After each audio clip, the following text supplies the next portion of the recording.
Bonjour à tous, nous voici aujourd'hui à Stonebridge, entre Mons et Tournai en Belgique, devant un arbre à loques.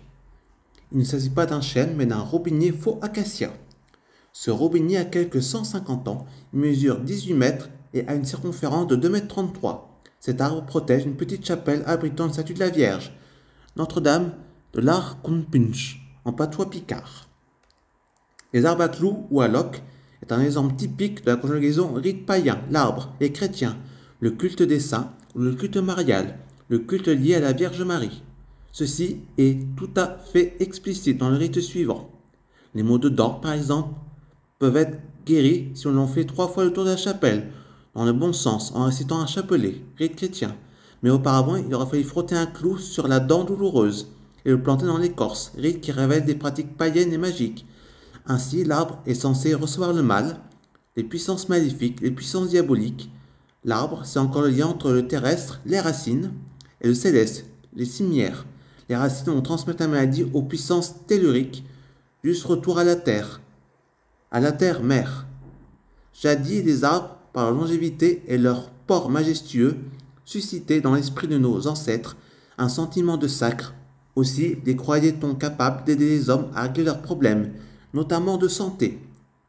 De nombreuses coutumes existent: faire le tour de l'arbre, enfoncer des clous pour fixer le mal, nouer des linges ou des tissus pour le lier. Ces arbres furent souvent christianisés par l'intention d'images pieuses ou d'une chapelle à proximité. Un exemple parmi d'autres, celui de Notre-Dame de Foy à Foy, près de Dinan. Un bûcheron découvrit en 1609 une statuette du XVe siècle au cœur d'un chêne très ancien. Oubliée depuis longtemps, la figurine à l'effigie de la Vierge avait été placée dans une niche creusée dans le tronc. Le temps faisant, le bois finit de la recouvrir complètement et effaça des mémoires. Il existe à Stonebridge un des arbres remarquables, à ses côtés une chapelle, appelée la chapelle de l'Arcompunch, ou un autre vocable, chapelle de l'Arc au Puch, dédiée à la Vierge Notre-Dame de l'Arc au Puy, appelée autrefois la Vierge au Bois, située non loin de la mer de Sable, dans le bois de Carnois, qui fait partie de la forêt de Belleuil. On y aboutit par un simple sentier. L'endroit est paisible et favorable au recueillement.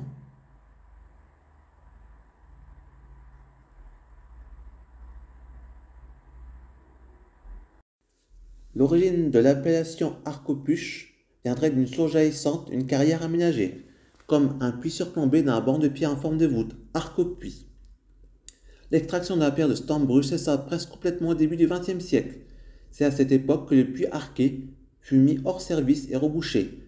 Rien ne subsiste de nos jours qui pourra attester l'existence de celui-ci. L'arbre est un robinier, faux acacia, attaché à ses branches ou cloué sur son tronc. Se trouvent des objets plus variés, passant de la chaussure enfantine aux chaussettes, aux mouchoirs et à d'autres bandages hernières. Ces ex-voto liés à l'arbre sont censés transférer les maladies dont souffrent les personnes qui portaient ces divers articles. C'est une survivance du culte des arbres qui, croyait-on, était habité par des unités bienfaisantes, capables d'enlever ainsi du corps malade le maléfice causé par un mauvais esprit. L'arbre est invoqué pour les maladies les plus diverses: fièvre, rhumatisme, plaies et bien d'autres maux, le plus souvent pour les maladies du jeune âge. Les vêtements d'enfants étaient plus communs que les autres. Dans le passé, périodiquement, le curé faisait enlever ces ex-voto qui étaient ensuite jetés dans les carrières voisines. Lorsque l'arbre commençait à péricliter, un autre de la même essence était replanté juste à côté afin de perpétuer la tradition. La date de construction de la chapelle originelle nous est inconnue, mais antérieure à 1833. Elle est due, selon la légende, à la trouvaille fortuite d'une statue de la Vierge au pied de l'arbre. Le curé ayant eu connaissance des faits, voulait transporter celle-ci au sein de son église. Le lendemain matin, elle était revenue à sa place d'origine, contenue par l'intervention divine. Quand à l'ecclésiastique, il fit mine de la ramener, elle lui demanda de lui construire une chapelle au pied de son arbre, ce qui fut aussitôt fait. Il s'agit vraisemblablement ici d'un exemple de récupération d'un culte païen par l'Église. Les deux cultes finirent par fusionner. Ainsi, certains croyants demandent des faveurs en clouant divers objets sur l'arbre, invoquant inconsciemment des divinités païennes, tout en remerciant la Vierge, tandis que d'autres sollicitent Notre-Dame de l'Arc au Puch en se recueillant simplement près de la chapelle. La Vierge est invoquée pour les maladies infantiles. Autrefois, les fidèles récitaient des chapelets en tournant autour de la chapelle, espérant ainsi obtenir des grâces. C'est le 15 août et le lundi de Pâques que les personnes pieuses viennent parfois de loin lui prouver leur dévotion. L'ancien édifice, de la taille plus modeste que l'existant, était construit en pierre brute, blanchie à la chaux.